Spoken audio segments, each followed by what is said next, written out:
was under attack, dodging arrows from my past. I had no hope for tomorrow. Felt so much pressure, yes, I thought I would crack. But now there's no looking back. I'm moving forward, cause I know I got my armor now. No fear, no doubt, can't shoot me down yet. I got my armor now. No fear, no doubt, gonna shoot me down, down, down, down, down, down. Now I'm bulletproof because of you, because of you. And now I'm bulletproof because of you, because of you. You love me away, now I'm not afraid. No matter what the world may say or what they do, I am bulletproof. What do successful women do differently? I'm a researcher at heart. You know, very often we like to thumb suck, don't we? And we like to just come up with pop psychology and nice fancy ideas of, oh, this is the key to being successful. But I like to actually look at what the data is saying. Because you see, if we do what certain successful people do, we get similar results. Now, I'm not talking about success in the worldly sense of success. And what I like about this is the definition I like about success is Paul J. Mayer's definition. And it's basically this: success is the progressive realization of predetermined, worthwhile personal goals. That's what it is. Success is the progressive realization of predetermined, worthwhile personal goals. So if your goal is to be a missionary in China, but you end up being a wealthy stockbroker on Wall Street, the world can look at you and say, you're so successful, but from God's perspective, you haven't been, because you haven't progressively realized predetermined, worthwhile goals. Does that make sense? All right? And why do we call them worthwhile goals? Because some people accomplish their goals, they achieve their goals, but after a while they look and they say, was it worth it? It wasn't worth it. It wasn't worthwhile.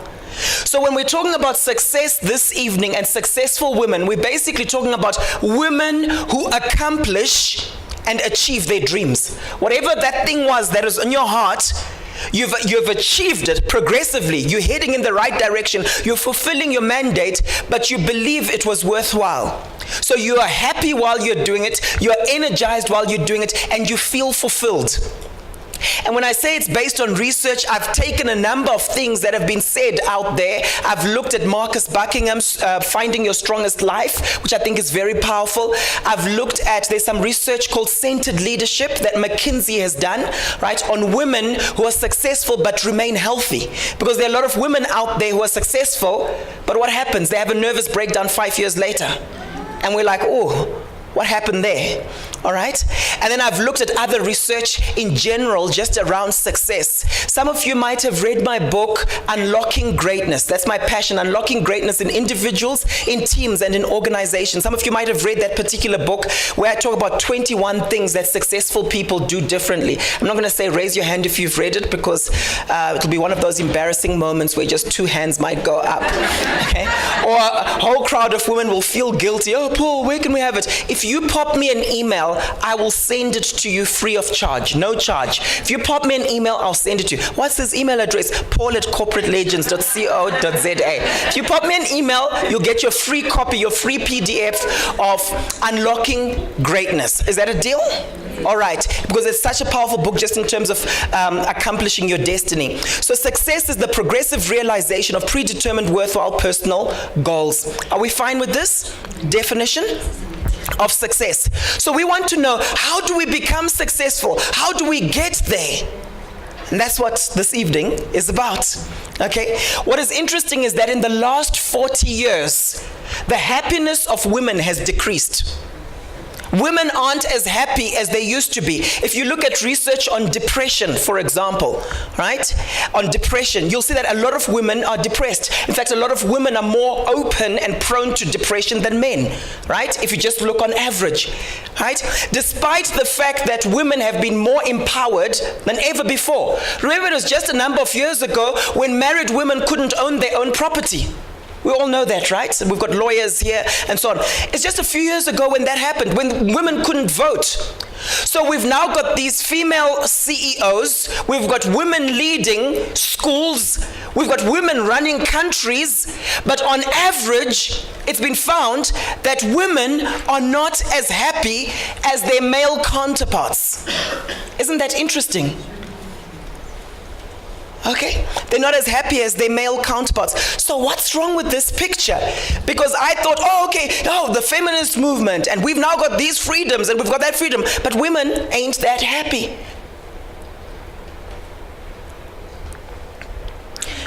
Now, what's interesting to note before we get into some of the keys to success for women is that they come in all shapes and sizes. What do we mean by that? Happy women aren't necessarily corporate women. Happy women aren't necessarily entrepreneurs. So we're finding that some of these women who are really happy and fulfilled and feel successful and feel energized in their lives, we're finding that some of them are running countries today, but some of them have just quit their jobs and are looking after their kids at home. So it's important to understand that you can't cookie cut happy, fulfilled, successful women. They don't look a certain way. Does that make sense? All right? And I think that's very important. And that's what I like about Paul J. Mayer's definition of success. He calls them personal goals because they're very personal, aren't they? My goals in my life aren't the same as yours. Right?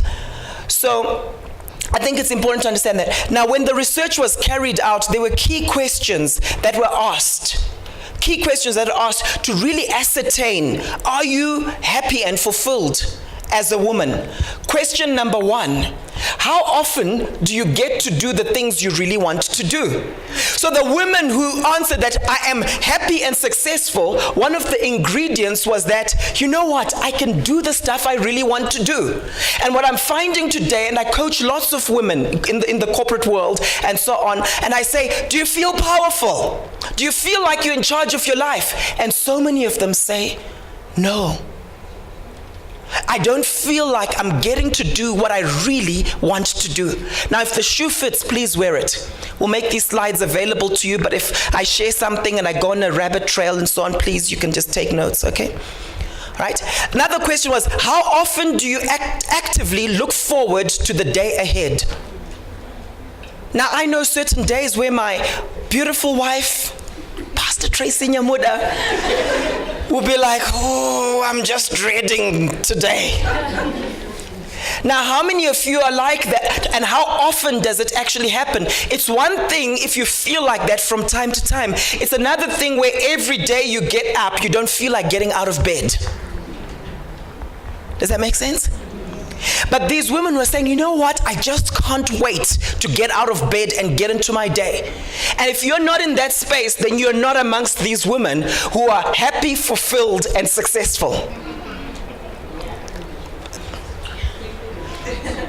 How often do you get so involved in what you're doing that you lose track of time? And the way I like to put this is, how often does someone have to remind you that it's supper time now? We have to leave now, because you're so energized in what you're doing, so fulfilled in what you're doing, that you lose track of time. And what are those activities? Because very often I'll speak to people, I'll interview people, and I'll say, what is that for you? And I find it interesting because they literally will just tell me that, you know what, it's when I am, they might say something like, training my clients. Then I say, what percentage of your time do you spend training your clients? And they say, 13%, 19%. See, often I'll ask people, what's your purpose in life? And very often your purpose in life, they'll answer, and the answer they give me is a subset of something they're already doing. You see, we often think, no, my life purpose, I must go to outer Mongolia and, it's somewhere out there. And then you spend the rest of your life just chasing this phantom. But very often what we found is when you ask someone, what's your purpose, what's your destiny, it's a subset of something they're already doing. But the problem is they're only doing it 2% of the time. Just think about it. So this person will say, oh, it's when I'm training my clients. Oh, Paul, it's when I'm counseling. And if they're from this country, like, it's canceling, Paul. Or if they're from Zimbabwe, it's canceling. Canceling who? Canceling out what? Canceling. And then I say to them, how much time do you spend doing that? 13%. It's never like it's never an even number. If you notice, 19%. Why can't it be 20%? And often my job as a coach is to say, how can we get you from 19% to 75%? I often say to people, I enjoy doing 95% of what I do. Okay, it used to be 95%, now I say 90%. Don't ask me why. And then people have asked me, Paul, so what's the other 5% or what's the other 10%? Admin. All right? So how often do you get so involved in what you're doing that you lose track of time? What are those things, and why do you do them for only 13% of your time?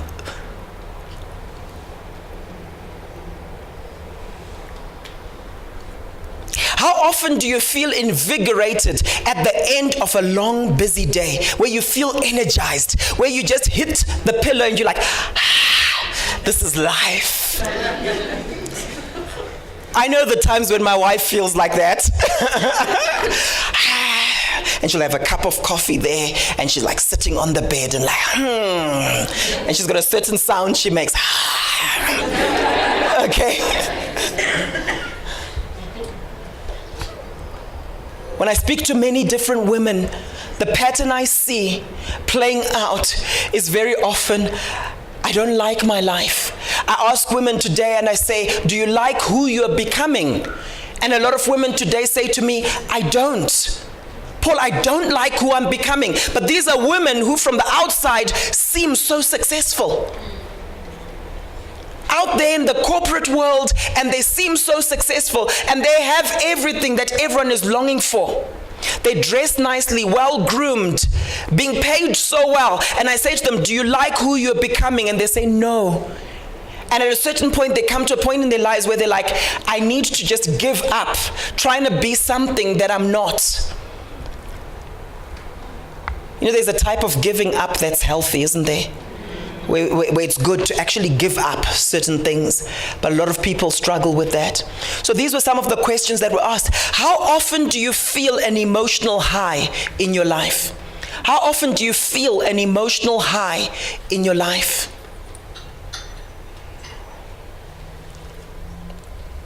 I like what the first lady of the United States said. And back in the day, you know, in the 1700s, they didn't call her the first lady, okay? She subsequently was called that after she died and so on, but they didn't call her that. But Martha Washington, she said that the greater part of our happiness or misery depends on our disposition and not our circumstances.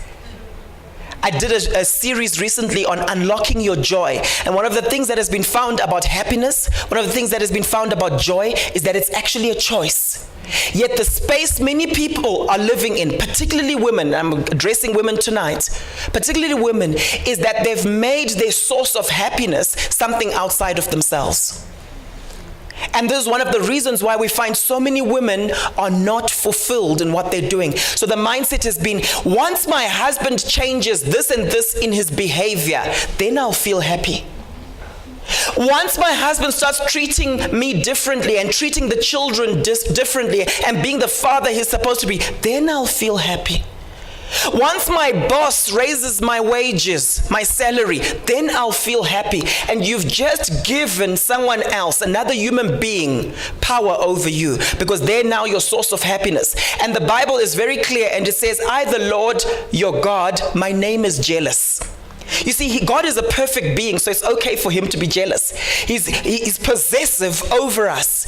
And when we see someone or something else as our source of happiness, that's idolatry, isn't it?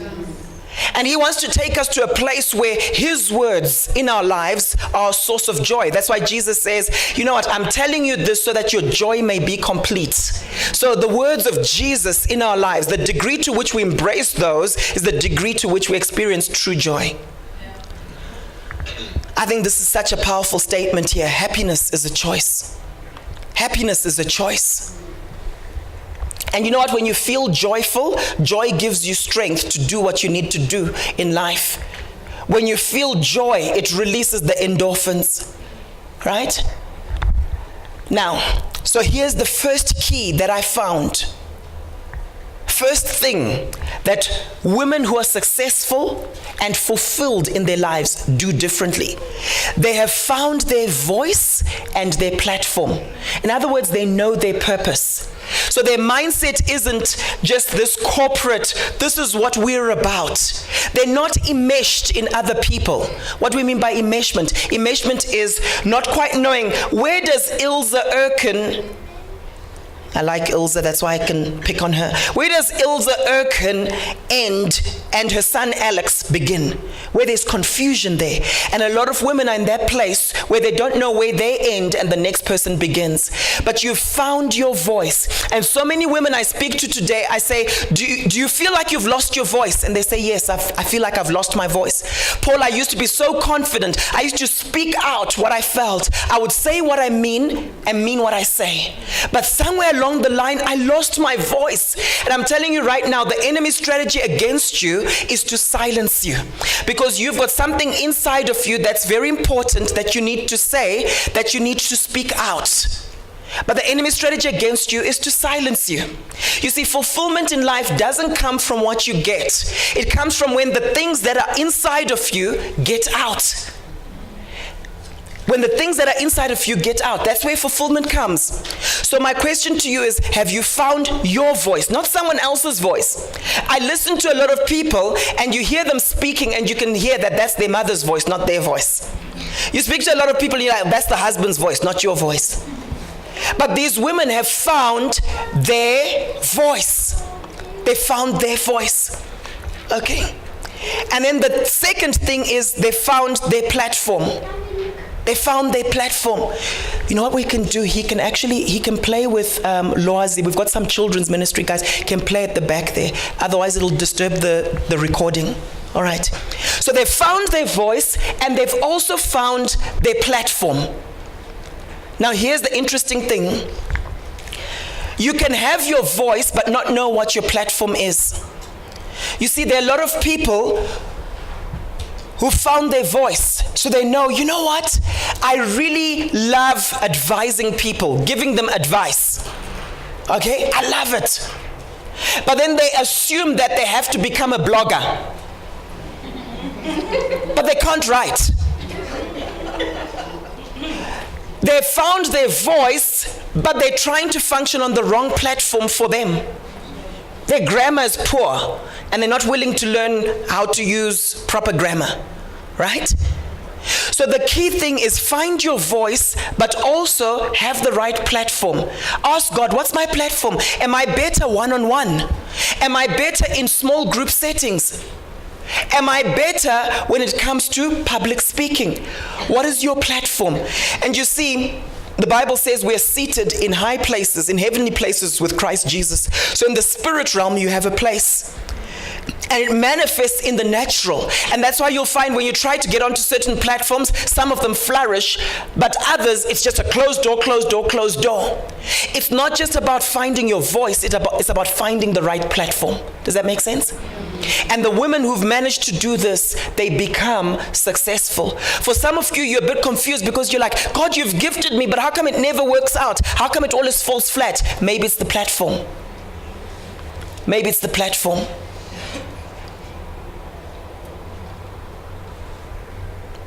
Now, it's important to understand what your role is as a woman.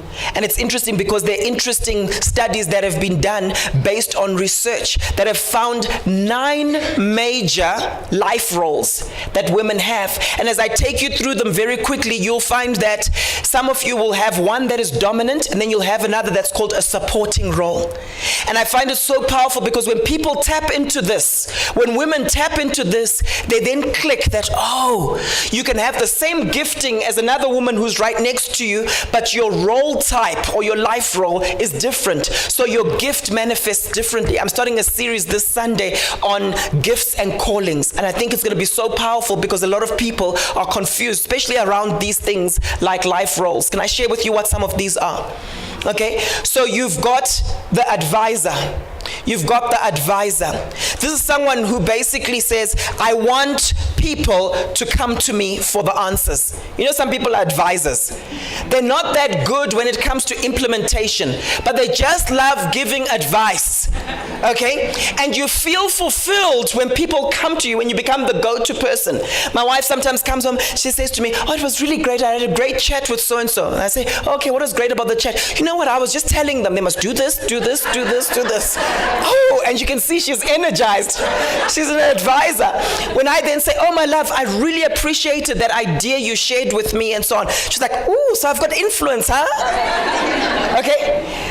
And some of you are like that, all right? You love feeling valued for your insight and your judgment. But here's the thing with all these life roles. The downside is sometimes we end up hurt when people, if you're an advisor, when people then don't take your advice. And the mistake we make, we end up focusing on the people who haven't taken our advice. These people never listen to me. And then we become discouraged instead of actually focusing on the people who do listen to you. I often say that when it comes to mentoring people, don't waste time on people who don't value your knowledge. Pour yourself into those people who value your knowledge, the people who fight over who's going to be the one to take you to the airport when you need to go to the airport.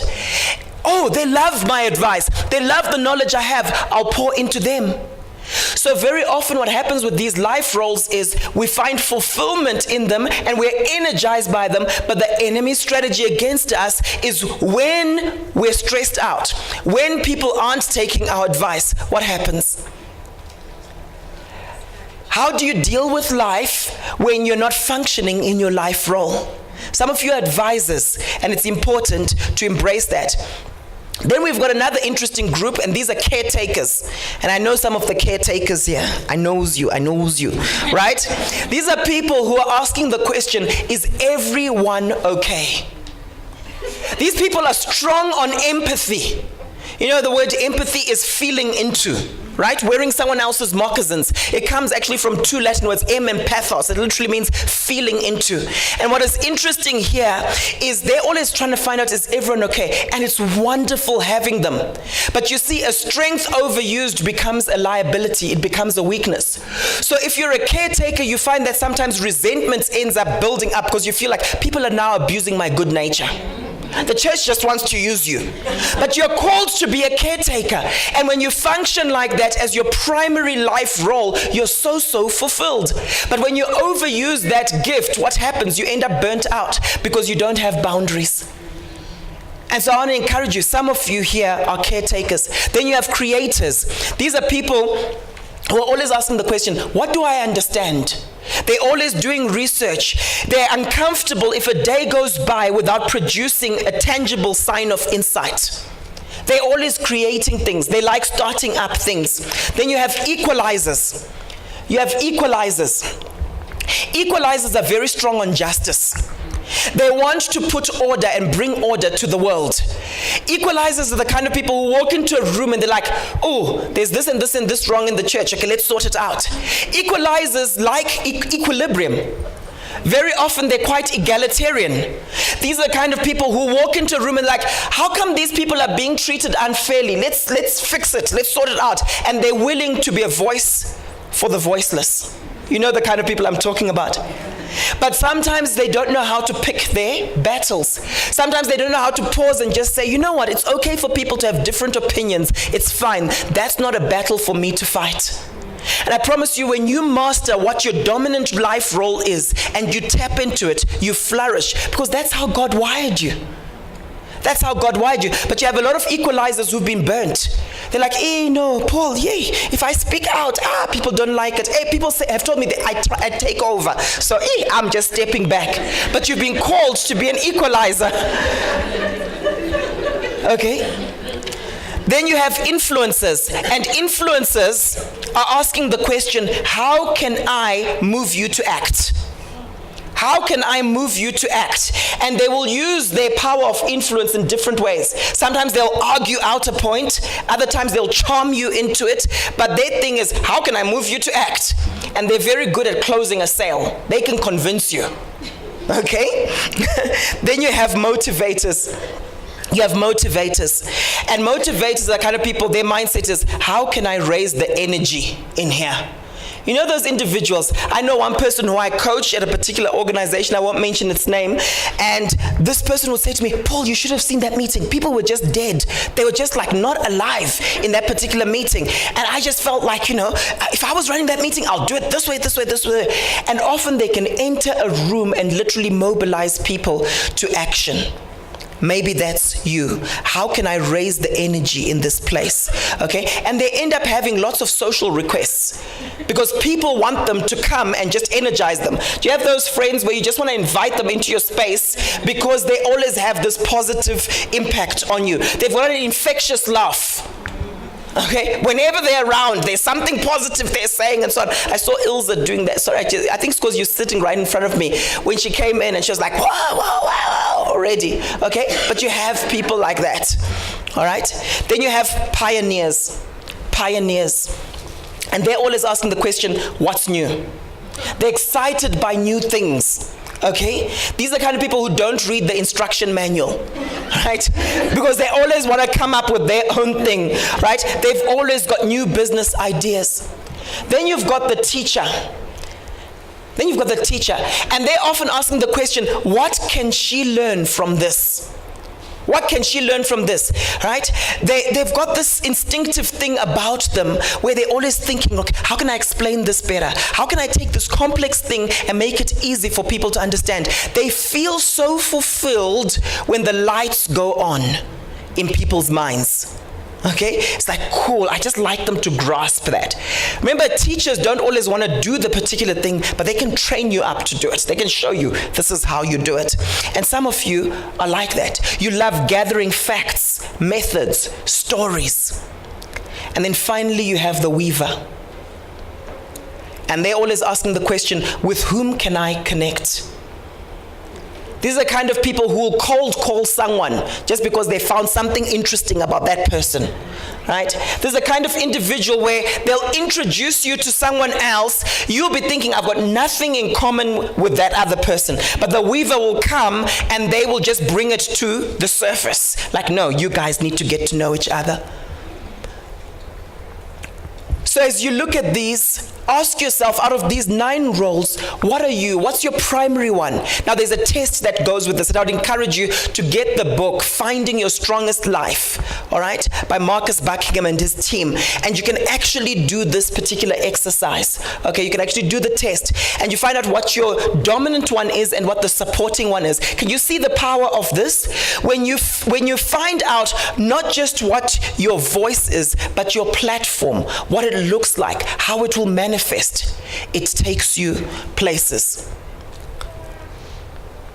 Number 2, they have embraced their power. Say to the person next to you, I am powerful. One of the things we've seen, you see, you know why you're laughing? You're laughing because you don't feel comfortable with power, because you associate power with arrogance. But you see, there's nothing wrong with power. The problem is the abuse of power, isn't it? All right? If I say to you, oh, I didn't have power the other day at home, if you're a kind, caring, reasonable human being, you would feel for me. So we're fine with having power when it comes to electricity. But when it comes to being a powerful person, we shy away from being powerful. Do you know what power is? Power is basically A's ability to make B do something B would otherwise not have done. And when power is exerted, it becomes influence. And what I found about these women is they've got a strong internal locus of control. In other words, they believe that they can shape their destiny. They believe if I do X, the result will be Y. They're not passive. They don't have an external locus of control where their mindset is, my destiny is in someone else's hands. And that's why I often say to people, you know what, I can be crawling in traffic, going at 5 Ks an hour, late to see a client. But I've made a decision that I'm a joyful person. I'm not going to let the traffic rob me of my joy. But so many people who I see, what happens? The moment they get into the open plan office at work, they're wondering, what mood is the boss in today? Oh, he's in a bad mood. Therefore, I'm going to spend my whole day trading on eggshells. Let me ask you a question. How many of you in the last 6 months have used the phrase, she just drives me up the wall? How many of you have said that? Or he just drives me up the wall. Maybe more hands, okay? But here's the interesting thing. Does he or she place you on top of a bonnet and physically drive you up the wall? No. You end up the wall because you were reacting, not responding. And so what we're finding is that women who embrace their power, who say, this is the mindset of a powerful person. This is who I am. This is who I want to be. This is my attitude. This is my character. These are my attributes. I'm courageous, I am friendly, I'm a quick learner. These are my personal assets. No one can take them from me. I choose joy today. Right? Women who have that mindset, despite their environment, end up being happier and more fulfilled. Does that make sense? So say to the person next to you again, I'm powerful, but say it like you really mean it.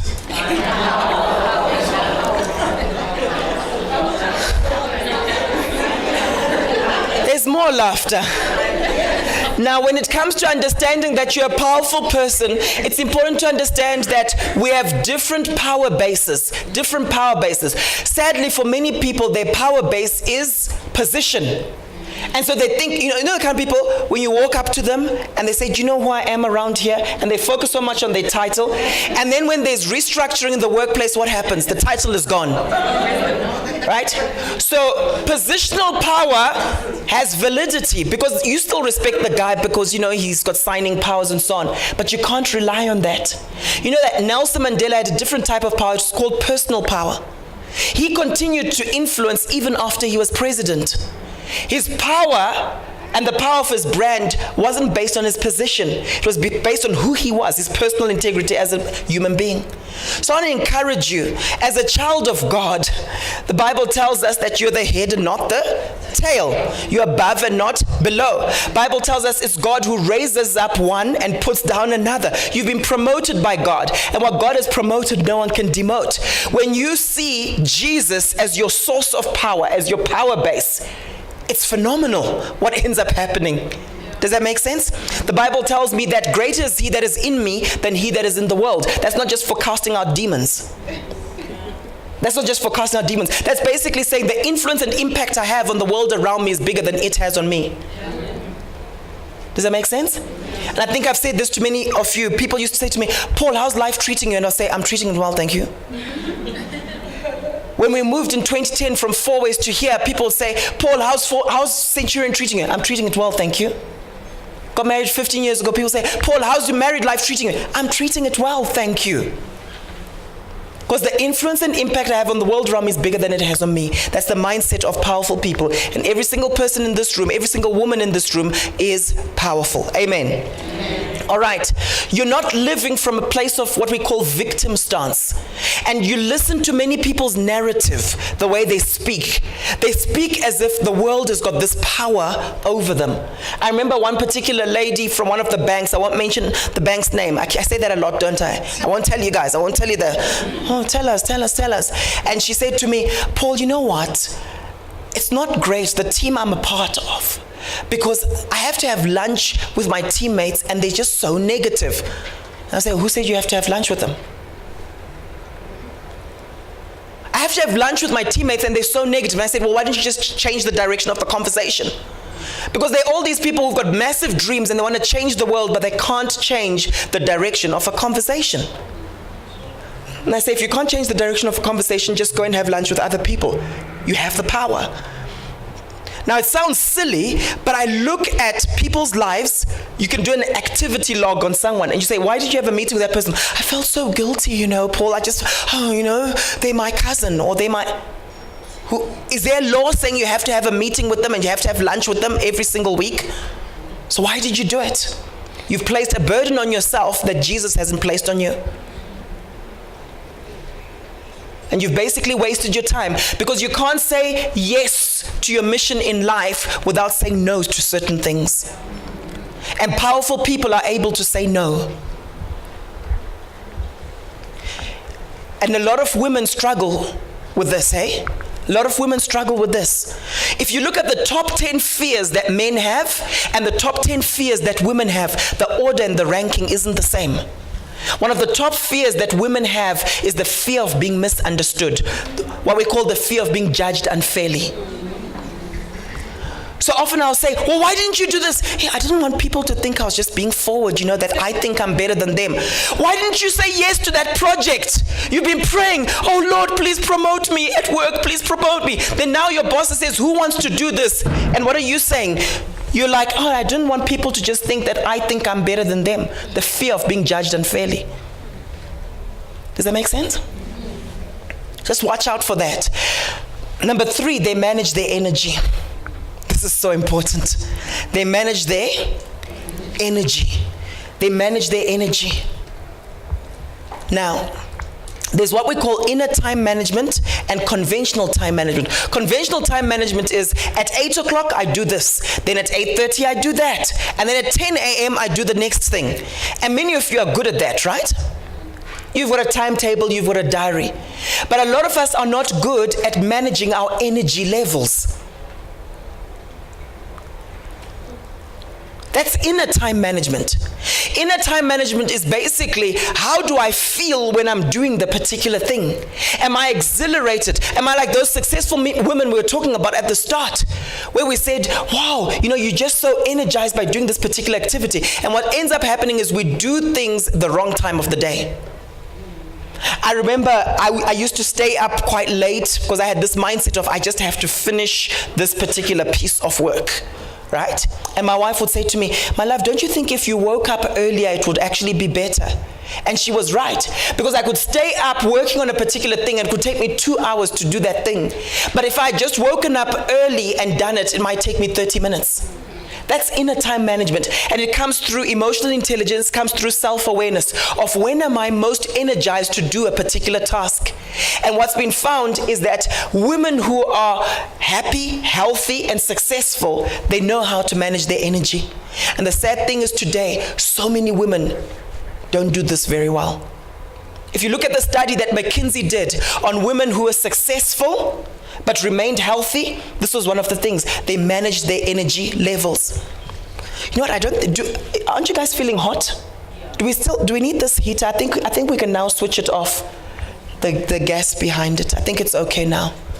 Okay. I know some people like the sauna effect. It's okay. Some people, certain group of people, won't mention. All right. So they manage their energy well. All right? They've also got boundaries. In order to manage your energy well, you have to have boundaries. Now, there are different types of boundaries, aren't there? All right? There's what we call space boundaries. Space boundaries. When my wife got her new car, she said to the kids, no eating in my car. No eating in my car. Okay? Space boundaries. Her space, she didn't want that. I know some of you are thinking, Paul, how long did that last? All I know is some weeks later, she was basically saying, guys, you're using my car as a litter bin, like with all this stuff, right? But that's a space boundary. Space boundary is where you can say to people, no smoking in this lounge. If you want to smoke, smoke outside and just watch what direction the wind is blowing. Okay? It's your space. And powerful people are able to do that. And for a lot of you, you end up weighed down because you're not guarding your space. You're allowing all sorts of junk in your space because you don't want to be judged unfairly. When we talk about boundaries, we're also talking about setting limits. What do we mean by setting limits? You might have a spouse who loves to entertain, or a sibling, or whoever you stay with. Okay? Yeah. Hopefully it's either, anyway. Right? You might have someone that you stay with, right? It could be a spouse, and maybe they love entertaining. And a space boundary or setting limits is being able to actually say, you know what, guys, it's been real. You can carry on. I'm going to sleep now, right? Because I've got an early start tomorrow morning. And you're comfortable doing that. But some people say to me, hey, but Paul, in my culture. Your culture is your values, your norms, and your beliefs. And when you've got your own household, you create that. No one creates it for you. No one says, this is what you're supposed to do in your culture. No, I do what the Word of God says. I embrace the things in my culture that are good, but the things that aren't helping me to fulfill His purpose, I chuck them out. And I don't apologize for it. I'm a free person. Paul the Apostle said, I'm free of all people. Isn't that powerful? Okay? So setting boundaries, guys, this is critical. This is crucial. Does everyone agree? I've seen this happening when people go and they're with extended family. And if you notice what happens, they're there for about 4 hours just having small talk.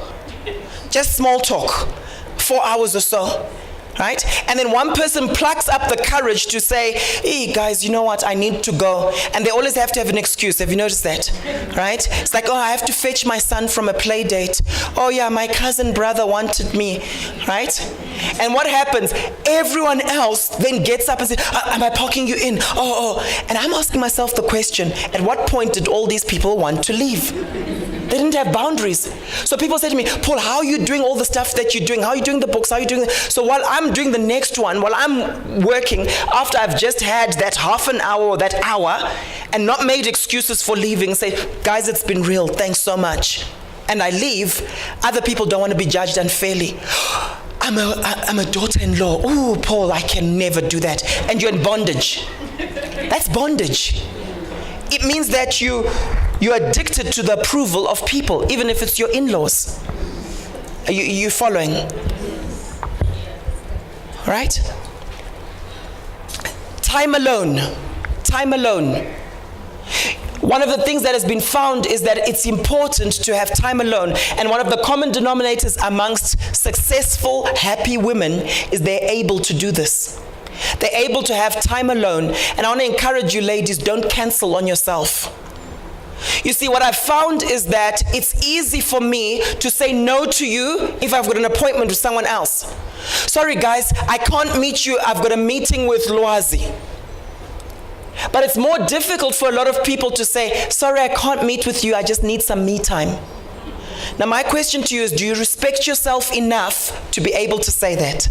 Because remember, part of self-esteem, some of you have read my book on self-esteem, there's 6 pillars to self-esteem. And one of those pillars is self-respect. A lot of people think their self-esteem is really great because they're very confident. And they just focus on the self-confident aspect of self-esteem, but there's also self-respect. Do you respect yourself enough to say, you know what, I just need some me time? You know what, I'm just going to be reading that book that Paul recommended. And they're comfortable doing that. Are you having time alone? And when you have that time alone, are you feeling guilty about the time alone? When you go for that manicure or pedicure, do you feel guilty about it? One lady I was coaching, I gave her homework and I said, your homework is you're going to have to do something nice for yourself in the next 2 weeks. That's just your homework, something nice. Not for the kids, not for the neighbor's dog, yourself. And what was interesting was 2 weeks or so down the line, she came to me and she says, Paul, I'm struggling with that homework. Now, very often that's a sign of self-hatred. And some of you are like that. You can't get yourself anything without first getting for everyone else. Now, you know what's interesting? Some research has shown us that for every hour that a man is given, like a free hour, like an extra hour, where you say you don't have to do this anymore, you've now got an extra hour of free time, it's resulted in feelings of relaxation. The sad thing, ladies, is that it's not true for ladies. The same is not true for ladies. So a lot of women, when they've been offered extra time, let's cut this off, let's cut this out, they don't necessarily end up feeling feelings of relaxation. And you know what I've noticed? Often you'll say to a woman, let's cut this out of your schedule. Let's delegate this. And then they're feeling guilty that it was delegated. I spoke to my wife recently and we said, hey, so-and-so is keen to do this for you. Let them run with it. And she was happy about it, but she came to me some hours later and she says, yeah, but I'm just feeling a bit guilty. Like, aren't I being lazy, like getting so-and-so to do it? Something to think about, time alone and enjoying your own company. So the key thing here is find out the things that fill you up and do them more and more. What are those things that fill you up? Just think about it. The things that fill you up, where when you're doing them, you feel full. You feel life is meaningful. What are those things? Don't just spend 2% of your time doing them. Do them more and more because God has wired you for that. That's why you feel full doing them. And then find out the things that drain you and do them less and less. Those are the things to sometimes avoid. Those are things to sometimes delegate. I used to feel bad delegating certain things until I realized that some of the things that I really love, some people out there loathe those things. And some of the things I loathe, there are actually people out there who love them. I met two ladies who work in a finance and admin department, and they said, we love admin, Paul. We just love admin. Going through that to-do list and going through those notes and going through, we love it. I said, can I carry you guys around in a suitcase and you can do all my admin for me? So don't feel bad about that. The sad thing is a lot of people aren't being filled up. So they spend the whole week doing things that drain them, and then they go to -10. And then what happens is they wait for that annual holiday. And the annual holiday takes them from -10 back to 0. Do you ever have it when you come from a holiday and you feel like you need a holiday from the holiday? Ask yourself what's going on there, right? And the key thing to look at now is, can you see there's your energy level and then there's the time of day? And ask yourself, where are my peaks and where are my troughs throughout a day? And what is interesting is that very often we try to do highly intellectually engaging work at a time where we're experiencing a trough. So I find that at 4 p.m., if you get me to do some hectic type of work, then it's like lunchtime is way back there and supper time is way out there. And you're experiencing that sugar low and you don't have a snack. And if you have a snack, often you're eating the wrong stuff anyway, right? And that's not the best time for me to pour myself into certain types of work. My question to you is, are you doing things at the right time of the day? At the time of day where you've got the most energy for it? And very often it's to do with what we've just eaten or haven't eaten. Very often it's to do with skipping meals. Very often it's to do with how many people interactions we've had in a row, especially if you're an introvert. Who are the introverts in this room? You're energized by me time. Yes, Tatenda, we know. You're energized by me time. Who are they? Just let's see. There's some people who are too introverted to actually even raise their hand in a public setting. Like Kanye. All right. Number 4, they're passionate about what they do. One of the things that has been found about women who are successful and still find themselves healthy is that there's a sense of meaning to their work. In other words, they have a cause. And I want to ask you this question. Is there a sense of meaning to what you're doing? Do you find yourself doing a whole lot of work, but you don't know the meaning of it? You remember the old story of the guy who goes and he sees a bricklayer working and he says, what are you doing? And the guy says, I'm laying bricks. And he sees another guy doing exactly the same thing next to him and says, what are you doing? And he says, I'm building a wall. Same activity, different sense of meaning. Sees another guy doing exactly the same thing. What are you doing? He says, I'm building a cathedral. Same activity, different sense of meaning. My question to you this evening, ladies, is, do you find your work meaningful? Are you doing things that you're really passionate about? Because when there's a sense of meaning to what you're doing, you find that's where the passion comes. But when you're doing things and you kind of like, this is senseless, or I'm in a career that I don't even believe in, and so I'm feeling anxious, and the anxiety is because my self is divided. If you look at the Greek word for peace, it's the word Irene. That's where we get Irene from. Irene, the name Irene, right? It's the word Irene. And one of its meanings is basically at one with. So often we're not at peace because our self is divided. You're working in a career, but you don't believe in your product. And so there's that conflict that you experience every single day. Your work is not meaningful.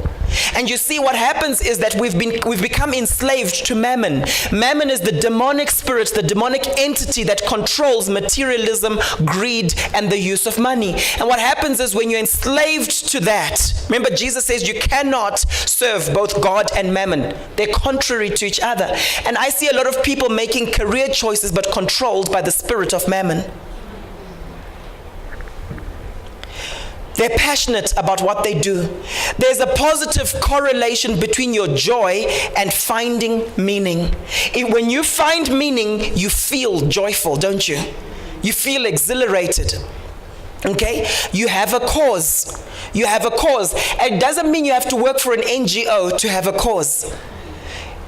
Some people, their cause is, you know what, I want to show people that you can be a successful corporate woman even though I was raised by a single mom, born on the wrong side of the railway track. Right? Maybe that's your cause. That's what gets you up each morning. And that's okay. Number 5, their lives are tilted towards their strong moments. And I think this is so powerful. You see, successful women who remain healthy and fulfilled, they don't just focus on the end goal. They focus on the different moments in their lives. And there's certain moments where they feel strong and they feel fulfilled. And then they do that more and more. But what I've noticed about many women is that those moments that are potentially fulfilling, they actually are detached from those moments because they're busy worrying about the next moment. Are you following? They're busy worrying about the next moment. My question to you, I asked my wife this the other day, and I said, what are the moments that you feel strong in? What are the moments that you really like? She was dreading school starting again for the kids because, you know, we've got 3 boys, very hectic, okay? The sport, the work, the tests, and some of the stuff they get at school nowadays, you know, in grade 5, and we're thinking, my wife said to me, I think we only did that in equivalent of about grade 8 or so type of thing. I don't know. It's like the kids are on these steroids nowadays. I don't know what's happening. Anyway, and I said to her, my love, what moments do you find fulfilling even during term time? Because when you focus on those moments, because they are there, and then you extend those moments, and then as a powerful person, you recreate those moments. Extremely powerful. Some of you, often you're about to go to work and you're dreading the week, but there's certain moments that you feel strong in. Focus on those moments. See how you can multiply those moments. So my question to you is, what do you receive most compliments about in your life? You see, if you want to know what your strengths are, if you want to know your high leverage activities, if you want to know the things that you were born to do, ask yourself, and this is a very important question, what do you receive the most compliments about? Even if it's your hairstyle, because maybe you know how to make things beautiful. Maybe you're strong on aesthetics. What are you the go-to person for? People just come to you for that particular thing. Maybe your purpose is somewhere there. What are you the go-to person for? Is it for, hey, we just need this legal thing, Debbie? Maybe they need advice. Oh, no, yeah, people just want to know about certain medication. You see, your job is what you are trained to do. Your job is what you are paid to do. Your work in life, your purpose in life is what you are born to do. And it's wonderful when you're paid to do what you were born to do. Does that make sense? Right? What comes to you easily where other people seem to struggle? And you see, here's where it's hidden, isn't it? Because it's so natural to you. Joe, some of the stuff. My wife often, after she's interacted with Joe, she'll come and she'll say, oh, Joe was just so amazing. She did this. Oh, Joe, she's got the gift of hospitality. She's got the gift of giving, all sorts of things. And for Joe, it's probably like, just that's her. She's probably not fully aware of it. Does that make sense? Right? What comes to you easily where others seem to struggle? People come to you and say, how do you do that? Explain it to me. And you're like, I just do it. It just comes. That's what you were born to do. And that's where you find strength. That's where you find fulfillment. What do you do that is high impact, yet requires relatively little effort on your part? So people come to you and they say, thank you for that hard work. Oh, thank you for the sacrifice. And meanwhile, back at the ranch, you know you just winged it. What's that for you? Because you see, your purpose in life, the thing that you're going to be successful for in this life, known for, where you're going to leave a legacy, it's not something that is a strain to do all the time. And yet so many people I speak to, they think, no, but God's will must be difficult. And if it's not difficult, then it means that I cheated along the way. How many of you feel like that sometimes? You do a wonderful report, wonderful presentation, everyone at work is singing your praises, and you feel a bit guilty. You get a salary raise and you feel guilty. I've spoken to people who are like, I think I'm overpaid, Paul. I'm just, no, it's because it comes naturally to you.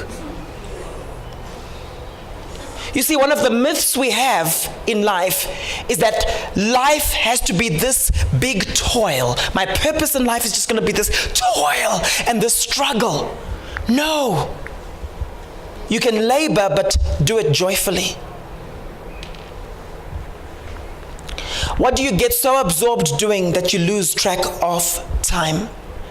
If I were to phone you at 2 a.m., to phone you at 2 a.m. and ask you to do a particular thing, what would you be willing to do without complaining or grumbling? 2 a.m. What would you be willing to do? I was trying to help my kids with their life purpose, and they answered this question some time back, and they said, play computer games. Right? I know there's some people, maybe for people like Magda, she's happy to counsel people in the midnight hour.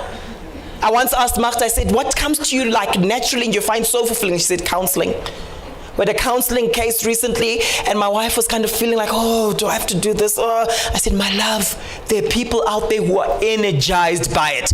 There's Magda, there's Shadi, and it was a pleasure and a joy. And when my wife passed the thing on to Magda, right? And then the thing, I think the lady was delaying getting hold of or something, and Magda was already feeling like, and Magda was going the extra mile. She was like, okay, I'm now feeling like I need to pray for this person and break through, and this. She was into it.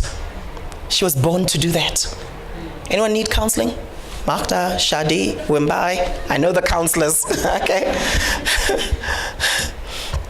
So focus on moments more than just goals, dreams, and plans. Focus on moments and don't try to be someone else. I like one of the things Marcus Buckingham says. He says, don't try to put in what God left out. Try to draw out what God left in. That's hard enough. That's hard enough. Don't try to put in what God left out.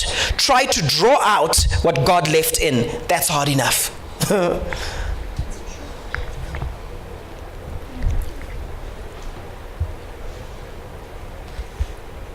Time perspective is crucial.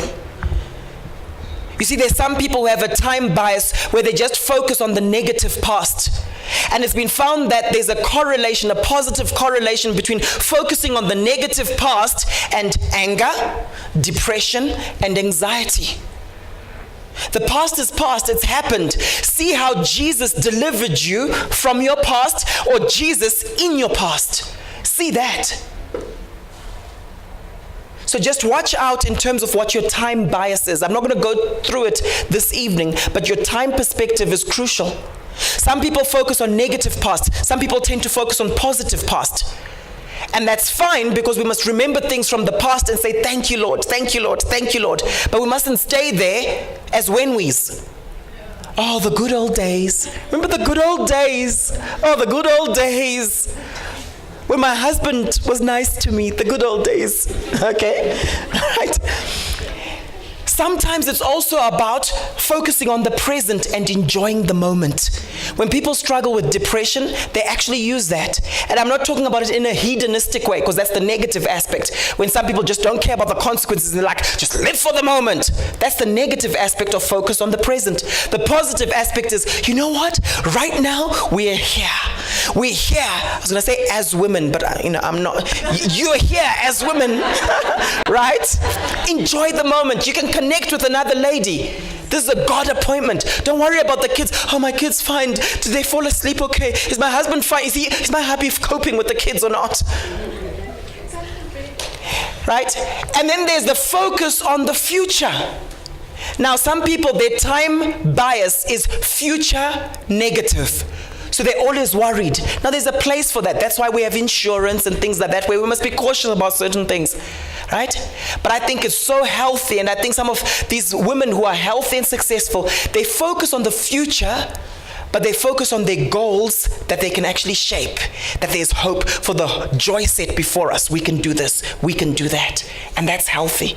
So just watch what your time bias is. Don't get so stuck in the past or lost in the future that you miss the joy of the present moment.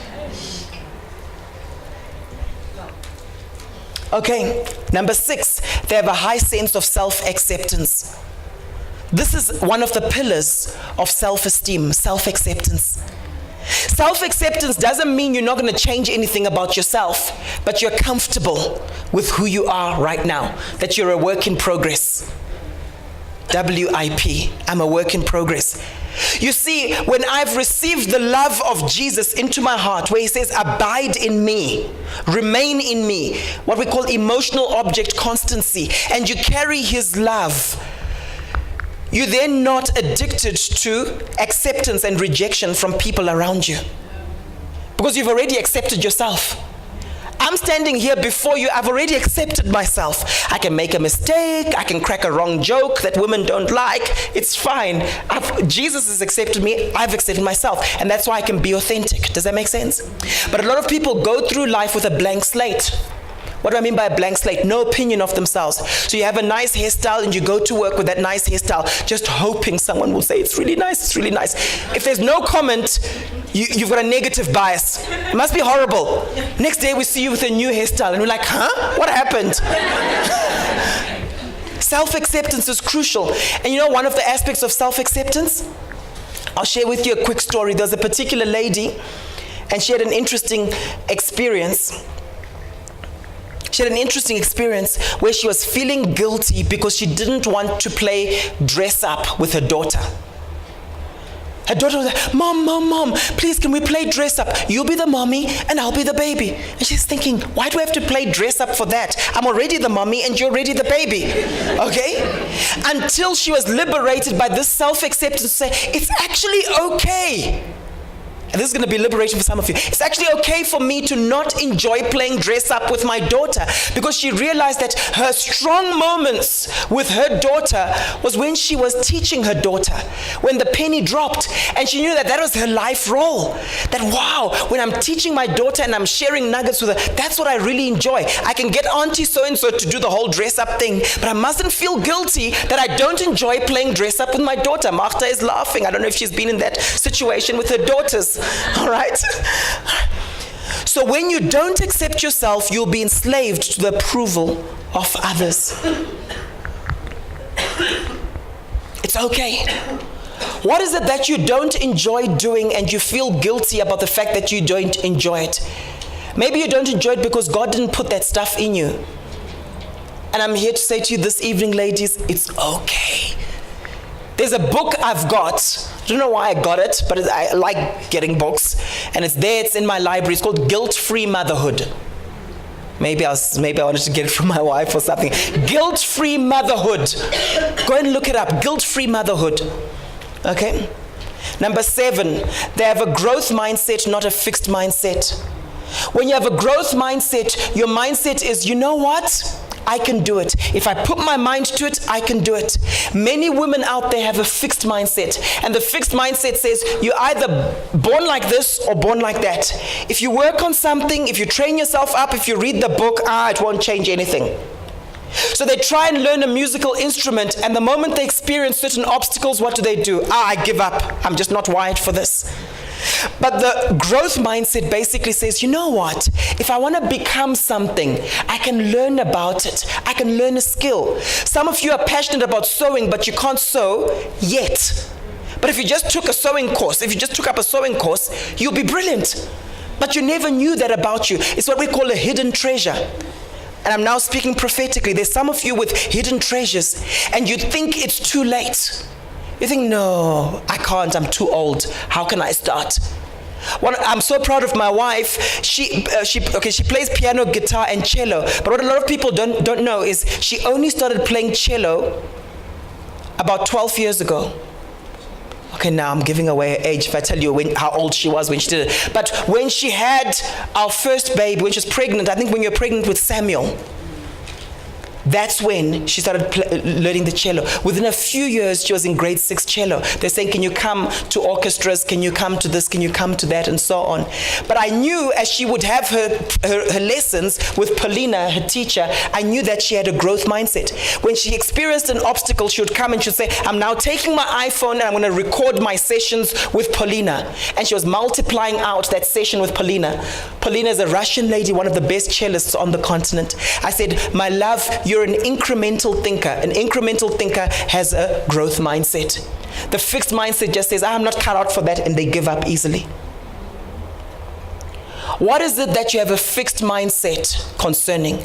Some of you have made inner vows, like a friend of ours who made an inner vow where he was so afraid of being ridiculed. He said, his dad mocked him when he was still young, playing baseball. He's an American guy, he's now about 68 years of age. He made an inner vow that I'll never put myself in a position where I can be mocked or ridiculed ever again. Never.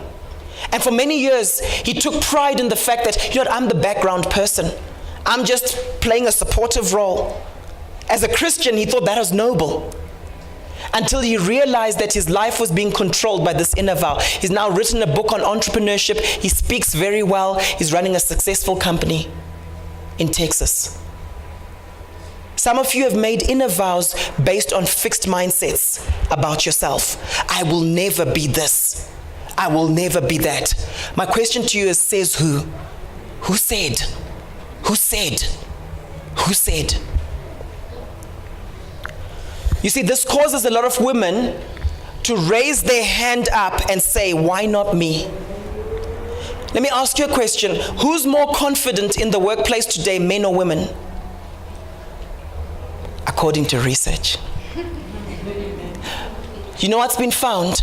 What the research has shown is that men generally overestimate their abilities. Some of you are like, Men overestimate their abilities, and what's been found is that women underestimate their abilities. That's why you can find a lady, she sees a vacancy there, and it's like, oh, but they want 5 years experience. And what does she do? It's like, I've only got 4.5. You know what? I hope they keep this vacancy up for another 6 months. And you know what the guys do? They look, 5 years experience.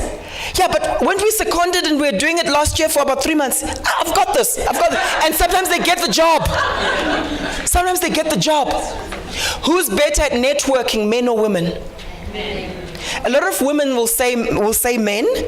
What the research has shown is that the networks of men and the networks of women tend to be different. The networks of women tend to be narrower but deeper. The networks of men tend to be shallower but wider. That's why when you go with your spouse or your significant other to visit a friend, right, and you're driving off afterwards, what happens?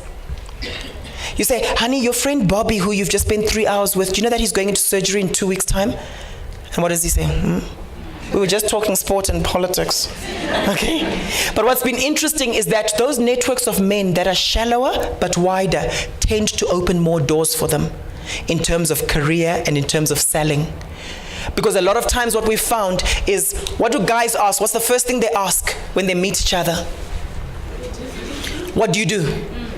What do you do? And we're comfortable, we'll just give you a card. Yeah, just pop me an email, we'll see. I'll tell you this is what I do. But with a lot of women out there, and if this doesn't apply to you, this will help you to understand what the average woman out there is like, okay? Right, before you shoot me down. But with a lot of women, they're like, hey, Paul, I can't just... I have to first connect, like... What's the first thing a lot of women ask each other when they meet each other? They ask about the relationships around the person. I've sometimes spoken to my wife and I say, and there'll be someone she knows fairly well. And I'll say, so my love, what does she do? Oh, I don't actually. I know she's got 3 children and I know she does that. What does she do? What's her profession? I don't actually know. I want to encourage you, because those networks of men that are shallower and wider, because men generally, their EQ is lower, so they tend to be shallower, but they're opening more doors for them. And I want to encourage you ladies, because you naturally go deep relationally. I want to encourage you, because the research has found that women who raise their hands, who put themselves forward and say, yes, me, Yes, me too. They're the ones who become successful, as opposed to those who sit back and just say, no, when they notice me, and they're pseudo-spiritual about it. When they notice me, they'll call me out. Sometimes we'll only call you out when we know things about you. It's okay to say, I will do this, and I'll begin to serve here, and we'll see your spirit of excellence, and you're raised up. Does that make sense? Okay, and I know it's not easy, because sometimes it can be misunderstood. They're asset-based thinkers, not deficit-based thinkers. Asset-based thinkers, the way they're wired is basically, you know what? I am more sensitive to opportunity than calamity. Deficit-based thinkers want to protect themselves from danger. So if I have to have a difficult conversation with Tumi over here, if I'm an asset-based thinker, I'll say, you know what, I'm going to go for it anyway. If I'm a deficit-based thinker, my mindset is like, Tumi, hey guys, it'll be tricky. Self-protection. When you're an asset-based thinker, there are 3 types of assets. The first is your personal assets. It's the stuff in you. No one can take these things from you. The Bible tells us that we've been blessed with every spiritual blessing in heavenly places. I'm courageous. I'm friendly. I'm a quick learner. Those are your personal assets. You walk into a room and you're thinking, how can other people benefit from these personal assets? Not so. You command value. Those of you in business is about commanding value, right? You add value wherever you go, right? Those are your personal assets. The second type of asset is what we call relational assets. Those are the people around you. And what successful women do differently is they're conscious of their relational assets. If I need an electrician, oh, there's so-and-so. If I need someone who's good at interior decor, there's so-and-so. But some people are so bogged down and they get depressed because they just think it's just me. No one actually wants to help me, it's just me. They're not conscious of their relational assets. And what's been found is that asset-based thinkers are generally more fulfilled and more effective in life. They're still in the minority, but it's a growing minority. The third type of asset is what we call situational assets. This is where you can see an opportunity in a calamity. You can see an opportunity in a calamity. Think of a negative situation that you're in right now. And my question to you is, what's the opportunity? I was talking to a guy some time back who I was coaching, and he says to me, he was heading up software in one of the banks. He says, hey, Paul, it's quite sad. These 2 guys have just resigned. One of them was one of our star performers, but he's just resigned and he's gone to greener pastures. I had an asset-based conversation with him, and I said, what's the opportunity in this calamity? And he says, you know what, it's not all doom and gloom, Paul. These jobs were not core to our business, these profiles, these roles. They're not core to our business. We now have an opportunity to put contractors in their place. You see, it's about saying, what is the opportunity in this calamity? Today, we had inter-house athletics at my kids' school. That's why I'm feeling a bit stiff, because there was a parent thing that we also did. It was very fulfilling being in a relay team with my wife. I don't know how I was forced into it. And you know how it is, your mind is saying, go for it, and then your body has to catch up. But people were impressed, so managed to cover that. But the point I'm making is, today, my son, Samuel, he said, you know what, I want to win certain races, the 100, the 150, and the hurdles. Hurdles were his first race. He was tipped to win the hurdles. But when he went over his first hurdle, he knocked it, and he fell. And it was such a moving moment, because then he got up and he continued, and he came second in the particular race, and they took a photo of it. And my wife was saying to me this evening, she said, my love, I'm so deeply proud of Samuel. I'm so deeply proud of him that was his first race. He wanted to win it, but he got up despite the fact that he fell. There was an opportunity in the calamity. And I said, for his character to be built, this was much more valuable than him just winning the race. And he went on and he was the age group champion for his age group. He won other things and so on. But the point I'm making is, I would rather have him experience that calamity because of the greatness of the opportunity, the learning. Does that make sense? Number 9, and this is my last one. They set goals. They set goals. A goal is a dream with a deadline. You see, the sad thing today is that many people will just have dreams. If someone says, Paul, I want to lose weight this year, is that a goal? It's not a goal, it's a dream. But if someone says, you know what, my ideal weight is X, and in the next few months, by 31st of December, I must have lost 7 kgs. I'm enlisting Trace as my personal trainer. I'm enlisting Raquel Shuping as my dietitian. And I'm making myself accountable to Magda because she's a good counselor. Okay? If that person does that, they've got a goal with action plans and it ends up happening. Does that make sense? Do you know that in 1953, somewhere around there was a graduate class that was asked the question, how many of you have got goals written down with action plans? Only 3 hands went up. Only 3 hands went up from the entire graduate class. And what I found interesting that took place was that 20 years later, they interviewed those same people. And guess what they found? The 3 people who had written down their goals with action plans were generally happier and more fulfilled than the balance of the class. Now you say to me, but Paul, how do you measure happiness? How do you measure fulfillment? I can tell you something you can measure. It's net worth. The net worth of those 3 people was greater than the combined net worth of the balance of the class. It's been found that when you write down your goals, you're 10 times more likely to accomplish them. There's a fulfillment we get as we accomplish our goals. A basic need every human being has is the need for progress. That's why when you're sitting in traffic, you'd rather change directions and take a longer route just because you're moving. People just want to move.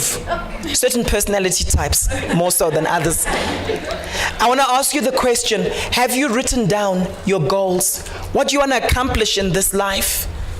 Or are you just living someone else's dream? Ladies, are you just living someone else's dream? The Bible tells us that we were created in God's image. He made them male and female. We were created in His image. God is a ruler. Rulers rule. Rulers have dominion. My question to you tonight, are you embracing that dominion mandate in your sphere? It doesn't have to be a pulpit like this. This is not more spiritual than your job. The thing that sanctifies our calling is the sanctifier. The fact that it's God who calls you to be a baker. It's God who calls you to be a counselor. God who calls you to be a coach and a trainer. That's what makes your calling holy. I'm doing the series from this Sunday. That's what makes your calling holy. Not what it is, but who called you. Do you have goals? In 2004, I was in Seattle for a couple of weeks, and I wrote these down as affirmations. I said, I love people and they love being around me, leaving me more Christ-like than when they came. I said these things. I'm a reformer on our continent and love the way I've influenced people through my writings and talks. I'm a proactive, get it done now person who's always at peace. I've got about 28 of them. I enjoy being a well-balanced person who has regular recreation and leisure with my wife, family, and friends. My wife might disagree. My family and friends are significantly benefiting from the money I've earned through faithfully using my gifts. I net at least X amount per month, which is normal for me. I say that, which is normal for me for a reason. Okay? I always influence the people around me to think kingdom, and they love being around me. I'm a servant leader who enjoys lessening the load for my leaders and followers. I value people regardless of their level in society, so I always empathize with where people are at. Because I value and honor my wife highly, I always speak tenderly to her. She might not agree with that. I'm a pastor who influences greatly beyond the church building walls, and I'm graced to do it. These are affirmations I made in 2004. Does that make sense? Okay? And I can go on, and I can go on, and I can go on. But what I find interesting is that I said this one, I'm a reformer on our continent and love the way I've influenced people through my writings and talks. I wrote that in 2004. I only did my first book in 2005. But we're a prophetic people. So we say those things that are not as though they were. I want to encourage you to use affirmations. Your subconscious doesn't distinguish between fact and fantasy. That's why you can be watching a movie and you know it's fiction, but it's scary. So what happens when you go and you're now sleeping and the curtain is blowing? You think that this thing is about to jump into your room. Not so. I want to encourage you, write down these things as faith statements. If we can do these 9 things that we've spoken about tonight, have your to-do goals, things you want to do, but also have your stop to-do goals. What things are you carrying that are burdens that God has not given you to carry? Cut them out of your life. The enemy's strategy against you is to weigh you down.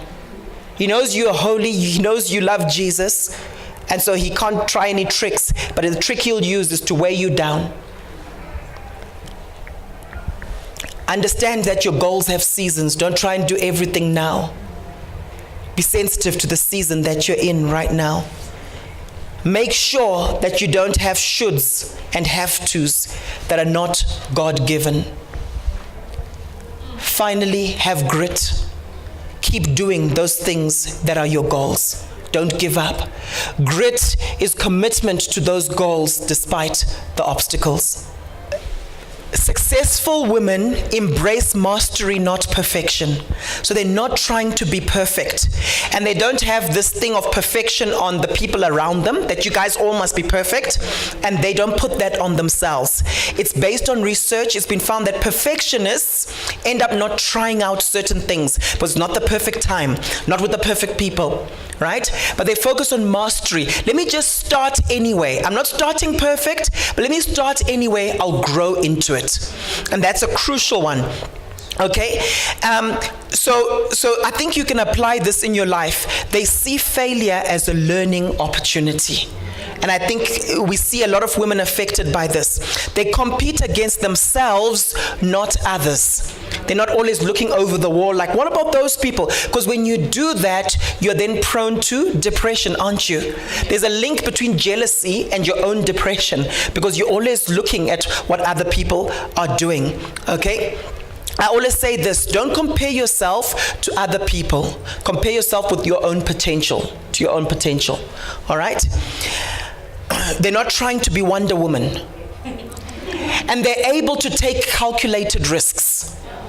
So in what aspect of your life are you being risk averse? Where you're like, no, in case I fail. Step out and do it. Step out and do it. Okay? What would you do if you are not friends with fear?